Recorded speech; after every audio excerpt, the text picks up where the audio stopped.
네, 원장님 안녕하세요. 안녕하세요. 네, 먼저 고압 산소 치료는 어떤 건지 설명을 좀 해주세요. 고압 산소 치료라는 말 자체에서 모든 것이 나와 있다고 생각하시면 될 것 같은데요. 네. 말 그대로 고압, 높은 압력으로 산소를 주는 치료를 말을 합니다. 우리가 살아서 생활하는 이 일상생활의 대기압을 보통 1기압이라고 정의를 하는데요. 네. 그것보다 훨씬 높은 기압, 보통 치료를 할 수 있는 기압은 그 2배 이상 되는 2기압 이상의 압력을 말을 합니다. 네. 훨씬 높은 압력을 말하죠. 그러네요. 그리고 우리가 평상시에 숨을 쉬는 이 공기에 산소가 얼마나 있는지 혹시 알고 계세요? 우리가 지구과학 시간에 배웠어요. 네. 산소가 21%가 있습니다. 21%. 대부분은 질소로 이제 채워져 있거든요. 네. 우리가 멀쩡한 사람들은 21%로 충분히 생활을 할 수 있다는 거죠. 근데 고압산소 치료는 100% 산소를 공급을 하게 됩니다. 100%로요? 그렇죠. 그러니까 높은 압력으로 2배 이상 되는 높은 압력으로 100% 산소를 환자에게 공급을 하는 그런 치료라고 생각을 하시면 이해가 훨씬 쉬울 것 같습니다. 네, 확실히 이해가 딱 오는데 네. 이 고압 산소 치료는 국내에 그럼 언제 도입이 된 건가요? 고압산소 치료는 사실 역사가 생각보다 길어요. 요즘 많이 핫해져서 사람들에게 인식이 다가오긴 시작은 했지만 네. 요즘 폭삭 속았수다라는 드라마 많이 맞아요. 유행해서 많이 알고 계시죠? 네. 근데 그 드라마 보시면 그 드라마에 많이 그 이야기가 있는데 그 금명이가 네. 그 탄가스 마셨어요 하는 장면 있는 거 기억하시는지 모르겠어요. 네네네. 연탄가스가 우리나라에 들어온 게 60년대, 70년대예요. 연탄가스 마시면서 그 치료를 시작했던 게 고압산소 치료예요. 그래서 그쵸. 연탄가스가 우리나라에 연탄을 사용하면서 그 시기에 고압산소 치료기가 들어오기 시작을 했고 70년대 이 당시에 대학병원을 중심으로 한두 대씩 고압산소 치료기가 우리나라에 도입되기 시작을 했습니다. 최근에는 그 고압산소 치료기로 치료할 수 있는 질환들이 많이 늘었다라는 사실이 밝혀지면서 요즘에 다시 이제 핫해지기 시작한 치료가 사실은 고압산소 치료가 되었고 대학병원을 중심으로 여러 종합병원과 그리고 특별 그런 병원들에서 많이 고압산소 치료기가 보급되기 시작을 했습니다. 생각보다는 이른 시기에 도입이 되긴 했었네요. 네. 좀 상용화, 활성화가 되고 있는 게 요즘인 거고. 그렇죠. 최근 이제 국내에서도 좀 진료 분야가 늘어나면서 이 고압 산소 치료 환자들도 증가하는 추세라고 들었어요. 맞습니다. 이전에는 이런 급성기 질환, 정말 먹고 살기 힘든 상황에서 급성기 질환에 많이 사용을 했다라고 하면 요즘은 그 외에 많은 다양한 질환에서 고압산소 치료를 사용하고 있는 게 현실이고요. 네. 그리고 요즘은 그런 급성기 질환 외에 나이가 들면서 생기는 다양한 질환들, 예를 들면 암이라거나 혹은 당뇨나 혈압이 생기면서 생겨날 수 있는 다양한 질환들은 어쩔 수 없이 많이 늘어날 수밖에 없거든요. 그렇죠. 그런 질환들이 늘어남과 동시에 같이 발생하는 질환들을 치료하는데 고압산소 치료가 도움이 되면서 같이 고압산소 치료의 환자가 늘어나는 추세입니다. 네. 고압 산소 치료에 대해서 계속해서 설명을 듣고 있는데 누구나 받을 수 있는 치료인 건가요? 사실 그렇습니다. 고압산소 치료를 못 받는다라고 하는 경우가 사실 매우 적어요. 임산부 같은 경우는 받는 게 제한돼 있는 게 사실이고요. 그 외에 정말 너무 어려서 이 환자가 받기가 정말 어렵다. 그런 경우를 제외하고는 거의 받을 수 있고요. 그 외에 정말 받기 어려운 경우는 이 환자가 폐질환이 있어서 정말 문제가 있는 경우는 받기 어렵고 또 하나는 이 환자가 요즘은 심장 문제로 심장 박동기를 달고 있는 환자가 있어요. 그럼 심장 박동기를 달고 있는 경우에 최근에 단 경우는 압력에 이길 수 있는 심장 박동기를 달고 있어서 문제가 없지만 이전에 달고 있는 심장 박동기의 경우는 압력을 못 이기는 경우가 있어서 그런 경우는 상담이 필요하고요.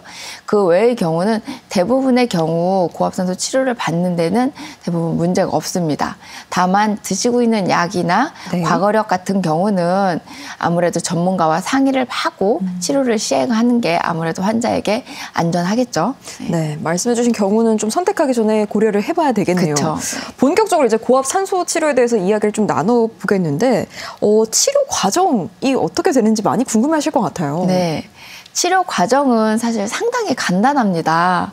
치료 과정은 아까 말씀드렸던 것처럼 네. 먼저 환자의 병력을 전문가와 상담을 하고요. 네. 이 환자분이 치료를 받는데 정말 문제가 있겠다 없겠다라는 부분은 판단을 하는 게 중요하고 네. 그 부분이 판단이 끝난 이후에 고압산소 치료를 받는데 지장이 없겠다라는 판단이 쓰면 네. 고압산소 치료기에 이제 들어갑니다. 입장을 하게 되고 예. 고압산소 치료기라는 기계가 있거든요. 네네. 그래서 입장을 하게 되면 들어가서 이제 압력이 올라가는 과정이 있어요. 네. 고압산소 치료기에 압력이 올라가는 과정을 환자분들이 약간 불편해하시는 경우가 있어요. 뭐 다들 아시겠지만 비행기를 타거나 높은 산에 올라갈 때 귀가 불편한 경험 맞아요. 한 번쯤은 해보셨을 거예요. 맞아요. 그때 어떻게 하셨어요? 귀가 불편할 때? 그때 이제 보통 침을 삼키거나 그쵸, 맞아요. 네, 그런 조언들을 좀 받았었거든요. 침을 삼키거나 네. 혹은 코를 풀라고 하거나 혹은 하품을 하라는 얘기들을 들어보신 적이 있을 건데 네네. 그걸 이퀄라이징이라고 해요. 그래서 귀에 고막에 압력을 맞춰주는 과정이거든요. 네. 밖에서 압력으로 눌러주기 때문에 그 고막의 바깥과 안의 압력을 맞춰주는 과정이에요. 그래서 그 과정만 잘 이제 해결을 하시면 그 압력이 올라가는 과정에서 환자분이 불편함을 뭐 느끼시지는 네. 않아요. 그래서 그 압력이 올라가는 시간을 환자분이 잘 견뎌내시면 그 이후에는 압력이 올라갔기 때문에 계속 이제 산소가 나오는 거를 흡입만 하시면 돼요. 흡입한다는 거는 말 그대로 그냥 숨을 쉬시는 거예요. 숨을 쉬고 있으면 되는 그쵸? 거예요? 그래서 숨을 쉬는 과정이 치료 시간은 환자마다 다르겠지만 보통 1시간에서 2시간 정도 진행이 됩니다. 그 시간 동안 환자분은 무얼 하실 것 같으세요? 1시간 이상이면은 잠을 자야 돼. 맞아요. 아, 그래요? 그래서 환자분들은 주무시기도 하고 혹은 이제 화면이 있어서 TV를 틀어드리기도 하거든요. 뭐 TV를 보시기도 하고 환자분에 따라서 1인 챔버를 사용하시는 분들은 뭐 영화를 보시기도 하고 뭐 넷플릭스를 보시는 분들도 있고 네. 환자분들마다 다르세요. 그래서 뭐 TV를 보시거나 뭐 피곤하신 분들은 뭐 주무시기도 하시고 이렇게 1시간이나 2시간 치료 시간 동안 치료를 받으시고 그 이후에 압력이 올라갔기 때문에 압력을 다시 낮춰줍니다. 그 감압하는 과정이 있어요. 예. 우리 비행기가 올라가면 다시 비행기에서 내려와야죠. 그렇죠. 그래서 감압하는 동안 다시 또 귀가 좀 불편하실 수 있어요. 네. 또 똑같이 침을 삼키고 하품을 하는 과정이 지나면 치료는 끝나요. 네. 상당히 단순해요. 그러네요. 그래서 올라갔다가 내려오는 정말 어떻게 보면은 등산을 하고 내려오는 과정, 비행기를 타고 내려오는 과정 똑같다고 생각을 하시면 됩니다. 네, 이렇게 또 치료 과정에 대해서 설명을 해주셨는데 고압 산소 치료를 통해서 우리 몸에 부족한 산소를 공급해 주는 거잖아요. 어떤 효과가 있을까요? 산소 치료를 하는 거는 다양한 효과가 있을 수 있는데요. 고압산소 치료의 효과는 크게 3가지로 생각을 해볼 수 있을 것 같아요. 네. 첫 번째는 아까 말씀드렸던 것처럼 1시간이나 2시간 이 치료를 받는 동안 나타나는 효과가 있을 수가 있고요. 네. 고압산소를 치료를 받고 그 밖에 나와서 나타나는 효과가 또 있어요. 그리고 고압산소 치료는 한 번만 받는 게 아니고 여러 번 횟수를 받기 때문에 네. 그 치료가 누적되면서 나타나는 효과가 있어요. 그래서 3가지로 효과를 우리가 생각을 해볼 수가 있는데요. 그 압력이 높은 환경에서 100% 산소로 호흡을 할 때 나타나는 효과는 무엇이 있냐면 네. 우리가 그 상황에서 나타나는 효과는 우리가 산소가 잘 안 가는 환경에 산소를 많이 넣어주기 때문에 예. 우리가 산소 공급이 안 되는 곳에 산소를 많이 넣어주는 효과가 있을 수 있죠.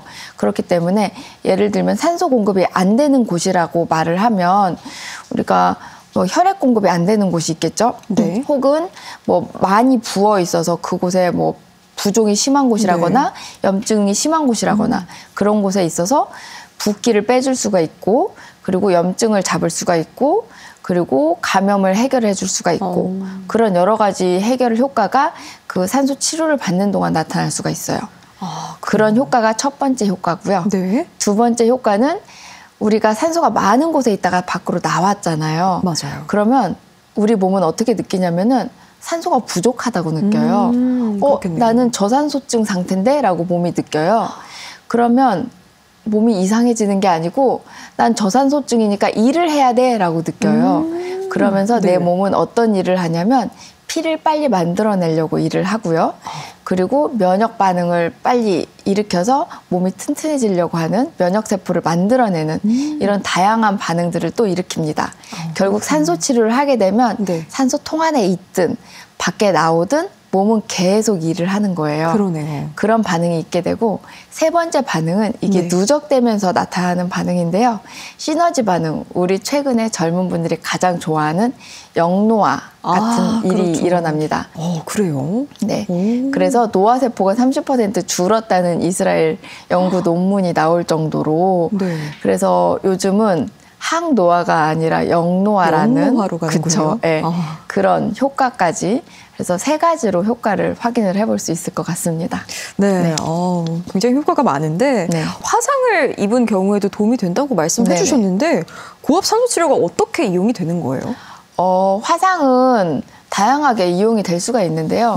아무래도 이제 치료는 똑같아요. 치료 자체는 말씀드렸던 것처럼 비행기 이륙해서 착륙하는 것처럼 똑같이 이제 통에 들어가서 치료를 받고 나오는 과정은 똑같은데 보통 우리가 생각하는 게 뜨거운 물에 데는 화상을 보통 많이 생각을 하죠.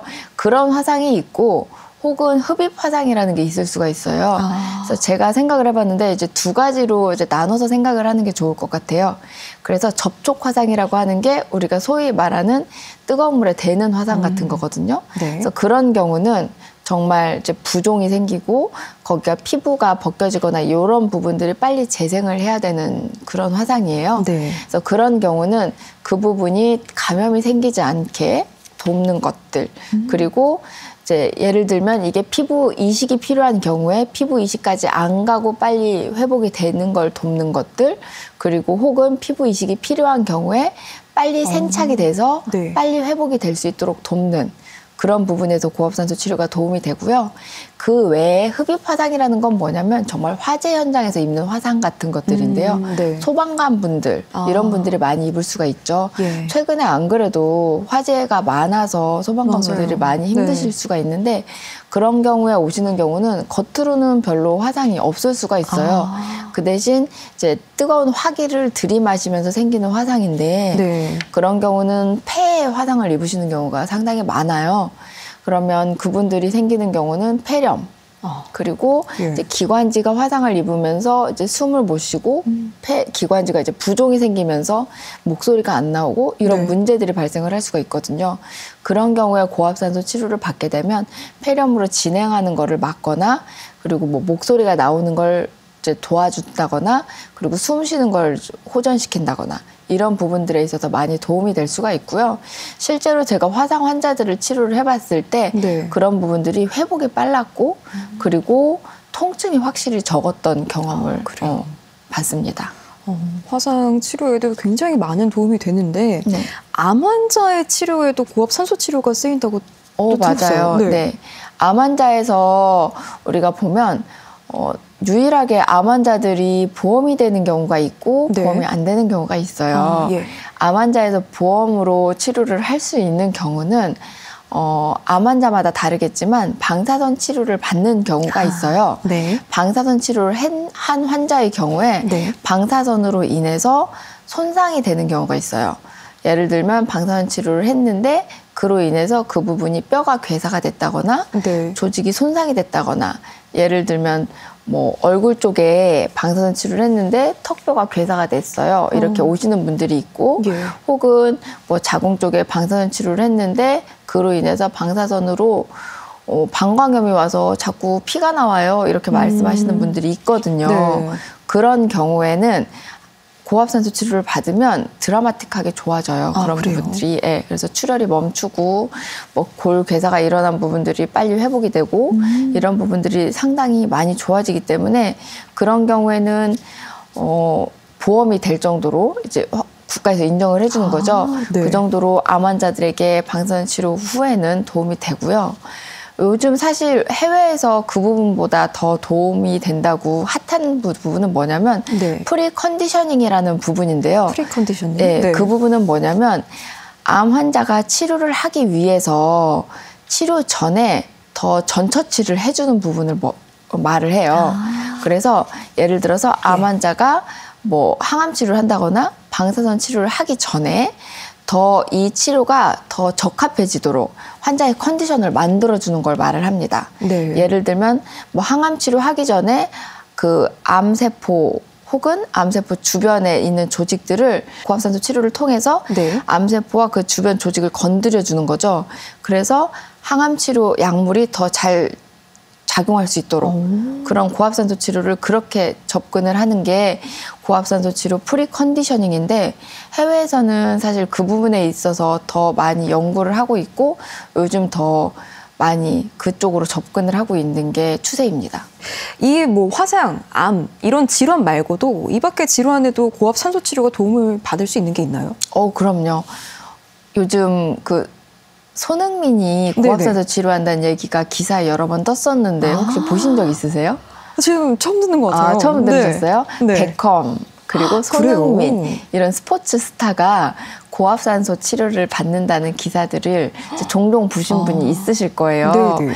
이런 스포츠 스타들이 경기 전에 혹은 경기 중에 고압산소 치료를 받는다는 기사들이 떴습니다. 어떤 데 도움이 되는 걸까요? 네. 집에 두고 쓴다는 얘기들도 있어요. 네. 왜냐하면 그 스포츠 손상, 경기 중에 그 근육이 손상이 되거나 네. 혹은 뭐 물리적으로 통증이 있거나 이제 그런 경우에 고압산소 치료를 받으면 그 근육 손상이 빨리 회복된다는 연구 결과들이 있기 때문이고요. 그런 스포츠 손상을 회복하는데 많이 연구들이 되고 있어서 그런 스포츠 선수들이 운동선수들이 고압산소 치료기를 많이 활용을 하고 있고요. 그 외에 또 어떤 부분들이 있냐면 뭐 뇌졸중 환자라거나 네. 혹은 심근경색을 앓았던 환자들이, 이 환자들은 이미 조직이 괴사가 있었던 부분이거든요. 어떻게 보면 경색이 그렇죠. 있었던 부분이라서, 손상이 있었던 부분이라서 그 부분들이 다시 재생을 해야 되는 부분이거든요. 그렇게 재생을 위해서 치료를 한다고 하는 그런 여러 가지 연구 결과들이 있습니다.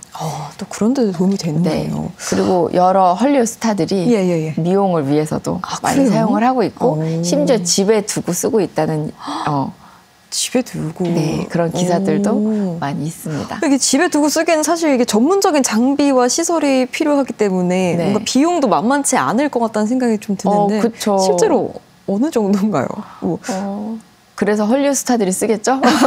저희가 두고 쓰기에는 사실 쉽지는 않을 거고요. 네. 네. 뭐 그러면 건강보험 적용을 받을 수 있는 질환들도 좀 있다고 들었습니다. 맞아요. 네. 건강보험 기준으로 나와 있는 것이 16개 질환이 우리나라에는 있습니다. 네. 그래서 급성기 질환으로 나와 있는 것들이 있고 급성기 질환이 아닌 만성 질환으로 이렇게 나와 있는 것들이 있어서 뭐 아까 말씀드렸던 일산화탄소 중독이라거나 네. 혹은 뭐 시아나 뭐 중독 같은 이제 약물 중독의 일종인데요. 그런 것들이 있고 잠수병 그런 것들이 있을 수가 있고 그 아까 말씀드렸던 돌발성 난청 그런 것들도 이제 치료의 일환이 될 수 있죠. 네, 이 고압 산소 치료 효과만큼 또 걱정되는 게 부작용일 텐데 부작용에 어떤 것들이 있을까요? 사실 산소를 많이 준다고 하는데 부작용이 그렇게 많을 거라고 생각은 많이 안 되시죠? 네, 뭐 그럴 것 같지 않아요. 네, 맞아요. 네. 그래서 산소 자체로 부작용이 그렇게 많은 치료는 아닙니다. 근데 보신 적이 있을 거예요. 비행기를 타다 보면 엄청 많이 우는 아이들이 있어요. 귀가 아파서 우는 아이들이. 실제로 그렇습니다. 귀가 그래요? 아픈 게 제일 큰 부작용 중 하나일 수가 있어요. 그래서 귀가 아파서 못하겠습니다라고 말하는 환자분들이 종종 있을 정도로 네. 귀 아픈 걸 제일 불편해라 하시는 경우가 있고요. 그 외에 부작용이라고 말하면 못 참는 분들 있죠. 폐소공포증. 예, 맞아요. 내가 갇히는 걸 너무너무 싫어해요라고 하시는 분들은 이제 그런 폐소공포증을 힘들어하시는 분들이 있고 진짜 드물게 산소 독성이라는 게 있을 수가 있어요. 뭐든 과요불급이라고. 네. 근데 저도 아직까지 본 적은 없고요.